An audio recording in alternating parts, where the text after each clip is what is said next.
Une jeune femme de 33 ans, désemparée, elle a 2 enfants, 9 et 11 ans. Le mari est parti, il y a eu divorce, abandon de famille. Aujourd'hui, il ne paie aucune pension alimentaire. Cette dame doit s'en sortir toute seule, avec quasiment aucune ressource. Nous allons essayer de l'aider. Vous vivez un problème droit de la famille, n'hésitez pas à nous contacter. Vous faites le 0826 107 109, 0826 107 109 ou le net tf1.fr, rubrique Sans aucun doute. Nous accueillons maintenant Nathalie sur le plateau de Sans aucun doute. Cette mère de 2 enfants veut que son ex-mari paie la pension alimentaire. Tu risques la prison. Si tu me verses rien, tu risques la prison. Non mais je t'avertis, gentiment. Elle est seule, elle éduque 2 enfants et son ex-mari ne fait rien pour l'aider. Il s'en fout de la loi. Il y a une loi pourtant.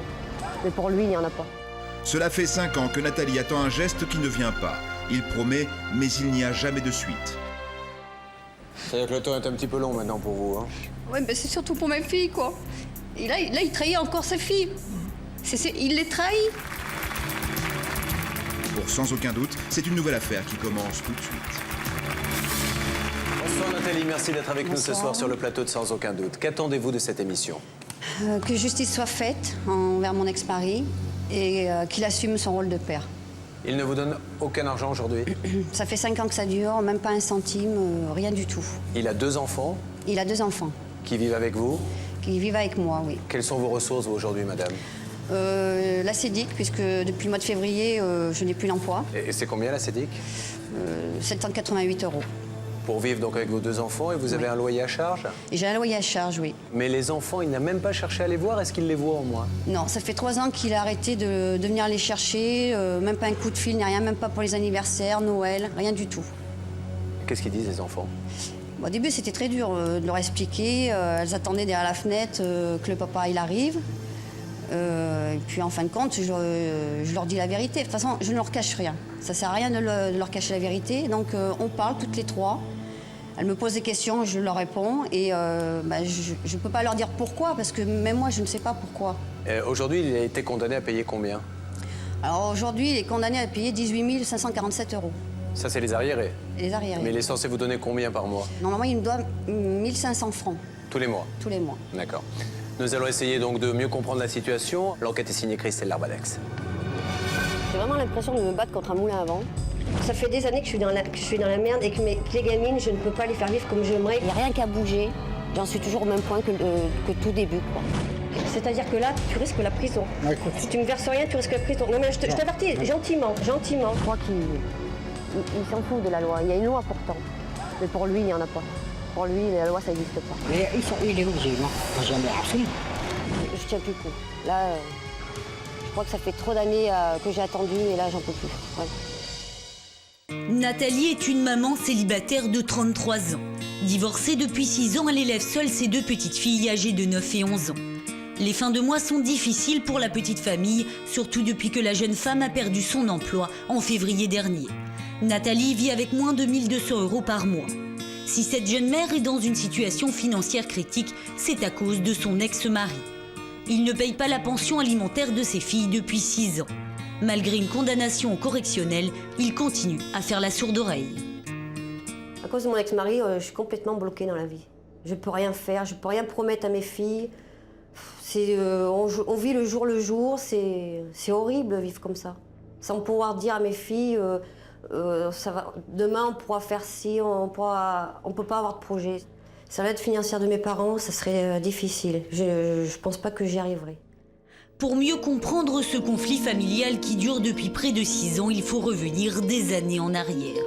1989, Nathalie est une toute jeune fille de 18 ans. Cette année-là, elle fait la connaissance de l'homme qui deviendra son mari. Pour moi, c'était l'homme de ma vie. Il est très, très gentil, attentionné. Il faisait tout pour moi et c'était le premier homme que j'ai connu. Je n'ai pas connu d'autres hommes avant, mais pour moi, c'était mon prince charmant, on va dire. Après quelques mois de bonheur, le couple s'installe ensemble. Le 14 septembre 1991, Nathalie et son fiancé se marient.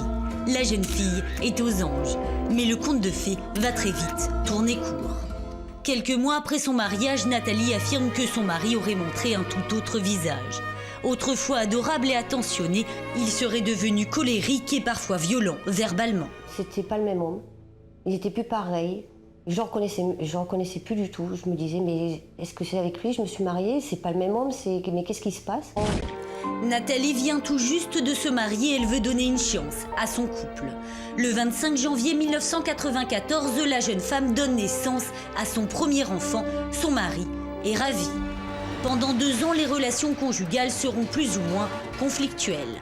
En 1996, un deuxième enfant vient au monde. Selon Nathalie, son mari n'aurait pas supporté l'idée que cet enfant soit une fille. Selon la jeune femme, à partir de là, son mari aurait délaissé de plus en plus souvent la maison. Sans être alcoolique, il aurait quelquefois abusé de la boisson, délaissant la jeune mère. Je me sentais humiliée, oui. Parce que je me disais, mais les femmes ne sont pas traitées comme ça normalement. Nathalie est à bout de nerfs, elle ne peut plus supporter la situation.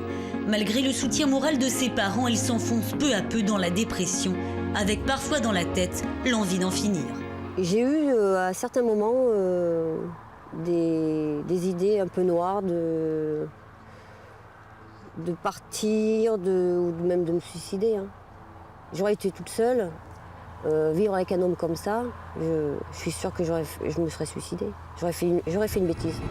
Par 2 fois, Nathalie trouvera la force de quitter le domicile conjugal avec ses enfants pour se réfugier chez ses parents. Mais à chaque fois, elle reviendra.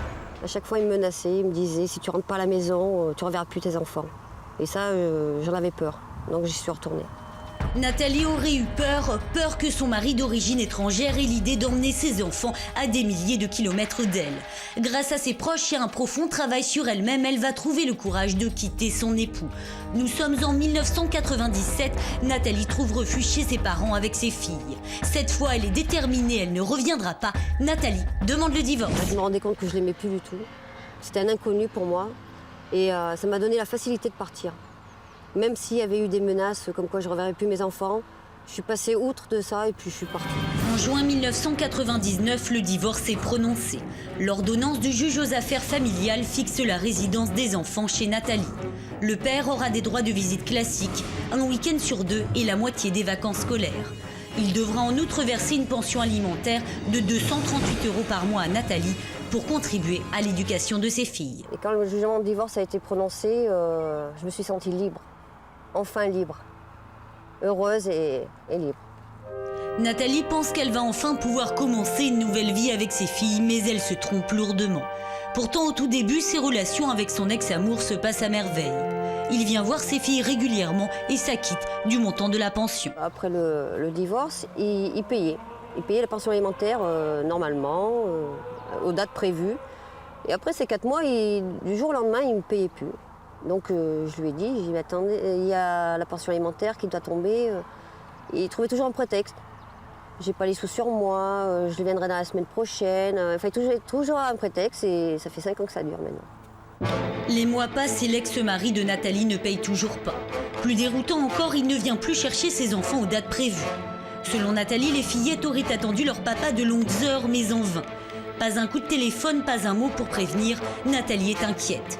Impossible de joindre le père de ses enfants, sa situation financière est catastrophique. Je n'arrivais pas à joindre les 2 bouts. Et encore une fois, grâce à mes parents, j'ai pu arriver à nourrir mes filles correctement. Depuis janvier 2003, Nathalie n'a plus aucune nouvelle de son ex-époux. En février 2005, la jeune femme perd son travail. Elle n'a désormais plus le choix. Nathalie décide d'entamer une procédure en justice. Le 28 septembre 2004, le tribunal correctionnel rend son jugement.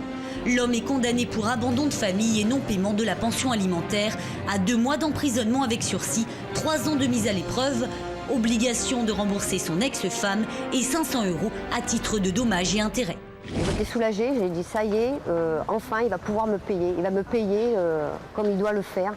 Pour moi, j'ai dit ça y est, ça réussit, je vais enfin toucher une pension tous les mois. Un soulagement de courte durée, car malgré ce jugement, l'ex-mari de Nathalie n'a toujours pas payé le moindre centime à la jeune femme. Sa dette s'élève aujourd'hui à 16 724 €. Nathalie est en colère. Je pense que mon ex-mari est vraiment un égoïste. Il pense qu'à lui. Il ne pense pas à ses filles. C'est vraiment un égoïste. Pourquoi cet homme ne donne-t-il pas signe de vie depuis 3 ans? Notre enquête commence. Première étape, savoir si ce monsieur est solvable. Quelques coups de téléphone nous confirment que cet homme travaille régulièrement et touche un salaire chaque mois. Deuxième étape, retrouver sa trace. Nous arrivons à obtenir l'adresse de ses parents. Selon nos sources, ce monsieur serait hébergé chez eux. Nous décidons d'y envoyer Nathalie afin qu'elle obtienne des explications. Cela fait 3 ans que la jeune femme n'a pas vu son ex-époux. Elle est tendue.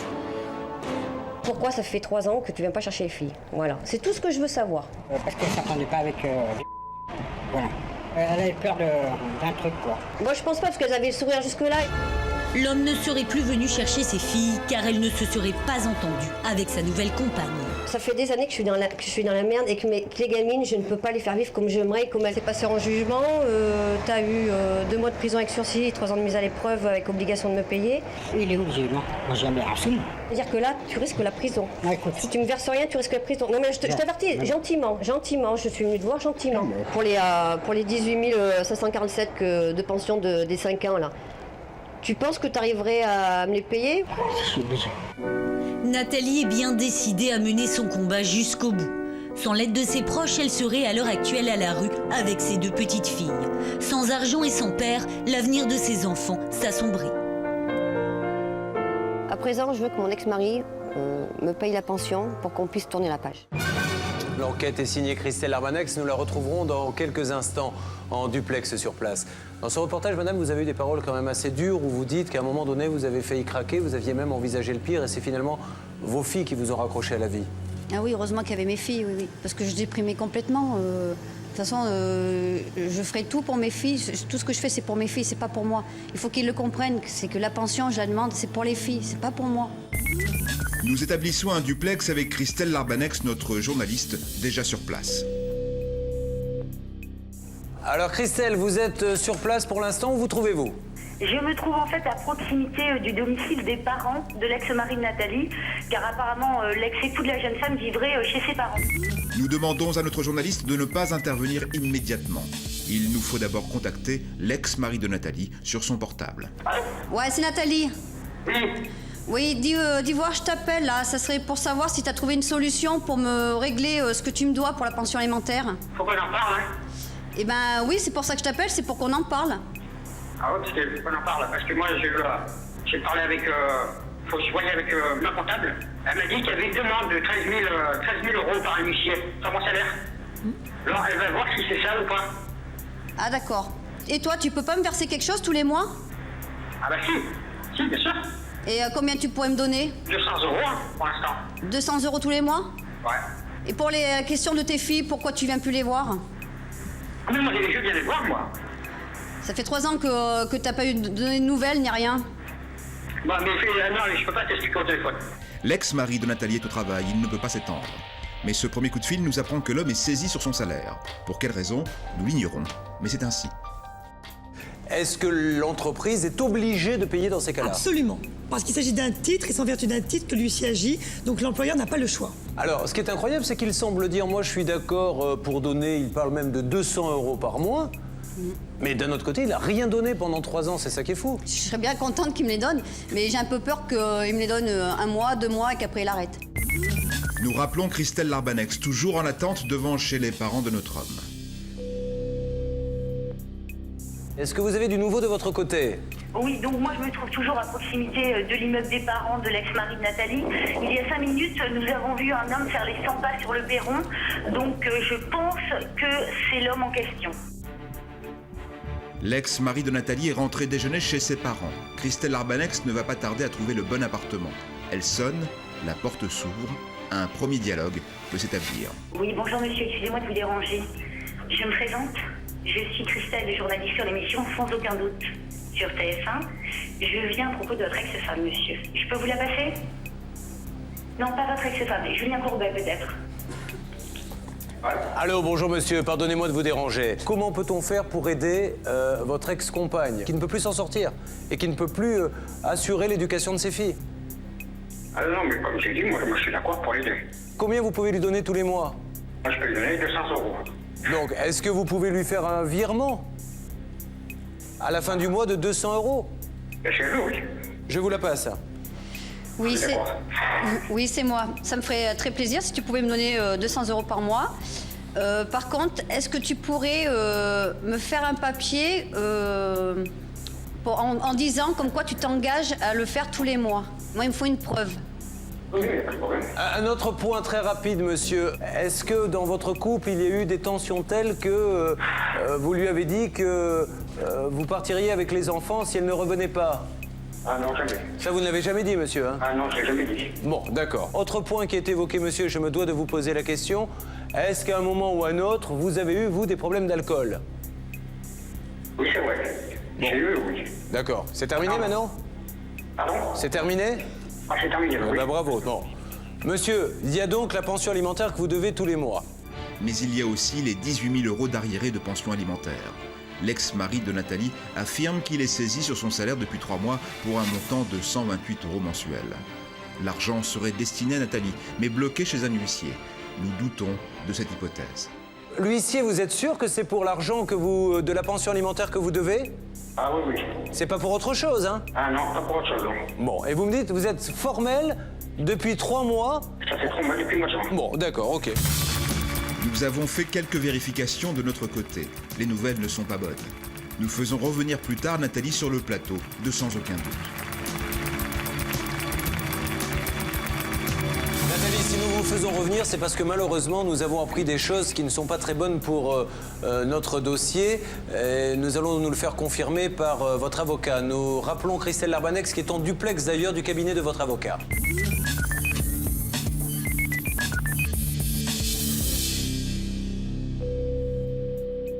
Je vous le passe tout de suite, Julien.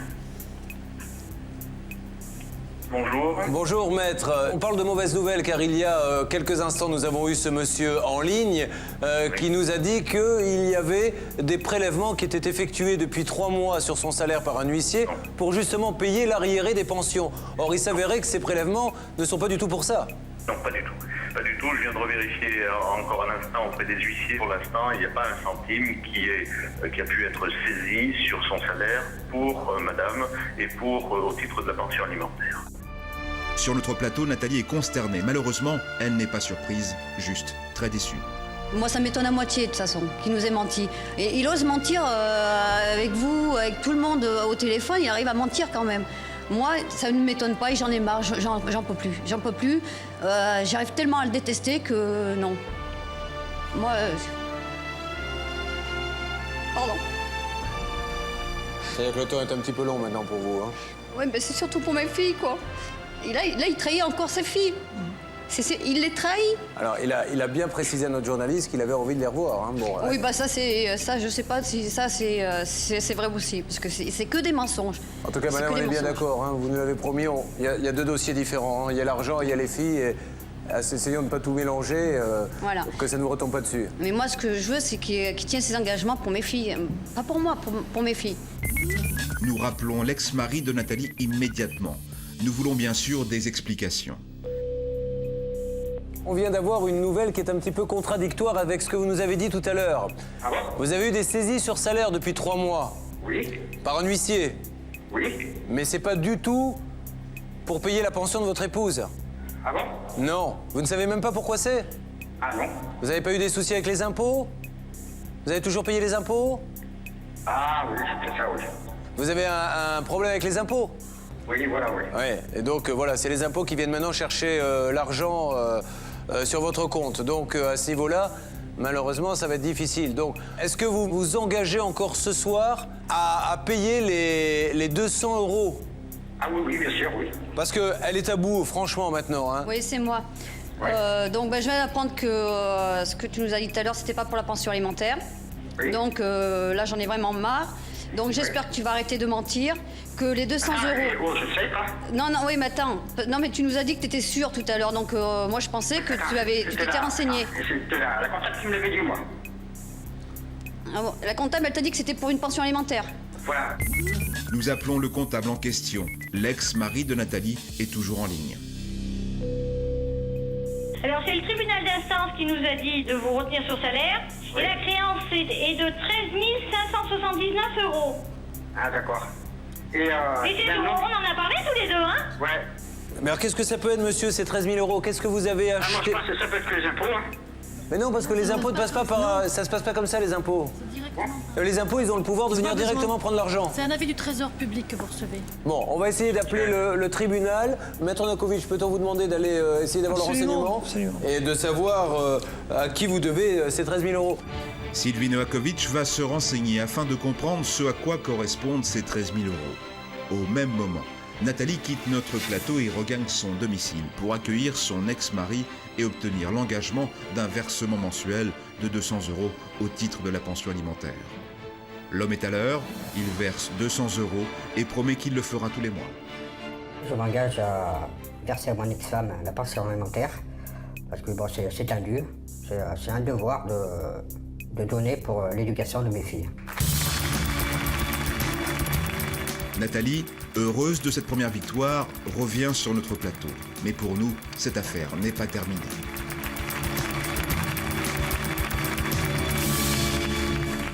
Bon, ça c'est donc une première bonne nouvelle. 1, il a donné un petit peu d'argent, c'est pas grand-chose par rapport à ce qu'il vous doit, mais c'est déjà pas mal, ça prouve sa bonne volonté. 2, il vous demande un relevé d'identité bancaire pour vous verser la pension tous les mois.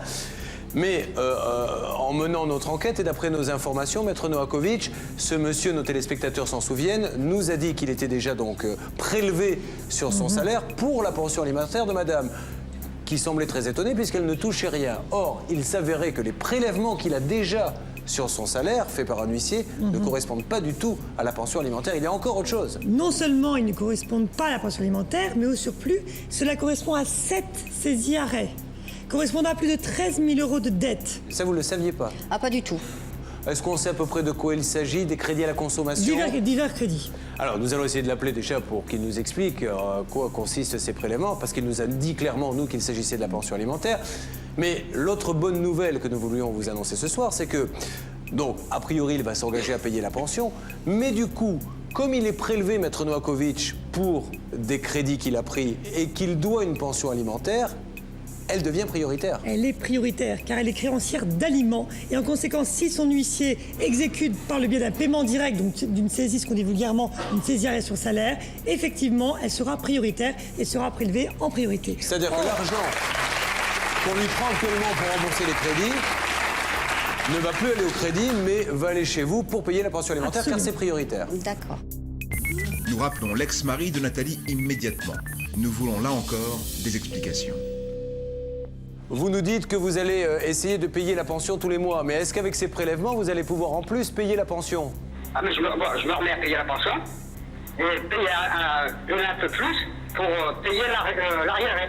D'accord, ok. Parce que si jamais ça se passait mal, la solution qu'elle a, c'est que les prélèvements qui sont dus et faits par les organismes de crédit, eh bien, seront remplacés, car elle est prioritaire, comme c'est une pension alimentaire, par des prélèvements pour une pension alimentaire.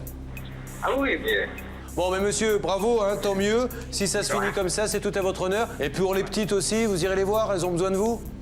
Ah, bah, oui, bien sûr, j'attends ça. Il y a une visite qui est prévue bientôt? Bah non, j'attends. Alors? Bah, c'est-à-dire que, comme je lui ai expliqué quand on s'est vu que ça fait 3 ans qu'il n'est pas venu les chercher, qu'il n'a pas donné de contact à la maison, elles ne veulent pas le voir pour l'instant. J'en ai discuté avec elles, pour l'instant, elles ne sont pas prêtes. Il faut faire un petit effort. Il faut leur demander, est-ce que vous êtes d'accord, monsieur, pour aller les voir chez madame? Ah, moi, je suis d'accord, oui. Moi, je pense qu'il faut renouer ça, parce que sinon... Allez, on fait comme ça, et vous allez voir que tout va bien se passer, d'accord? D'accord. Alors, vous souhaitez une bonne journée.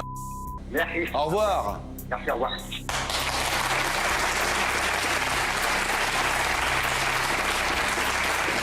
Même si l'on peut comprendre que vos enfants, n'aient pas très envie, il faut pas les forcer, mais il faut leur dire qu'il faut remettre la machine en route et il faut que ça se passe chez vous.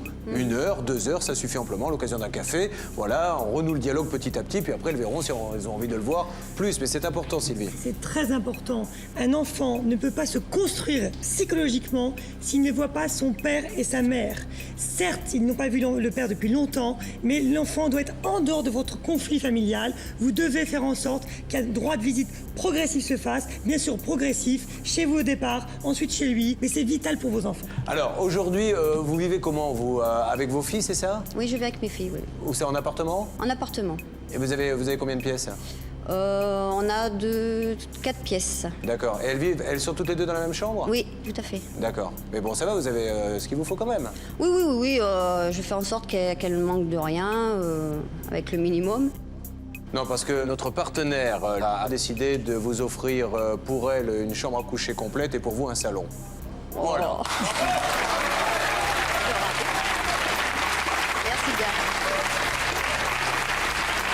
Comme ça, quand le papa va venir, il sera bien assis. Et quand il aura leur faire un bisou pour leur dire bonsoir, elles seront bien couchées et tout le monde sera à l'aise. Et ça se passera dans un meilleur climat. D'accord. Voilà, je merci à notre remercie. partenaire Merci et bien. merci à vous en tout cas. Merci à tous. On va remercier mille fois notre journaliste qui a œuvré dans ce dossier. Christelle Arbanex et son rédacteur en chef Jacques Massard. Je vous souhaite beaucoup de bonheur. Tenez-nous au courant. Si jamais la pension n'est pas payée par virement comme l'a promis ce monsieur, vous mettez l'huissier dans le coup et immédiatement vous devenez prioritaire. Donc vous êtes sûr d'avoir votre pension. D'accord. Je vous souhaite beaucoup de bonheur pour la suite. Merci, c'est très gentil. Merci à tous. Merci, au revoir. Merci, au revoir.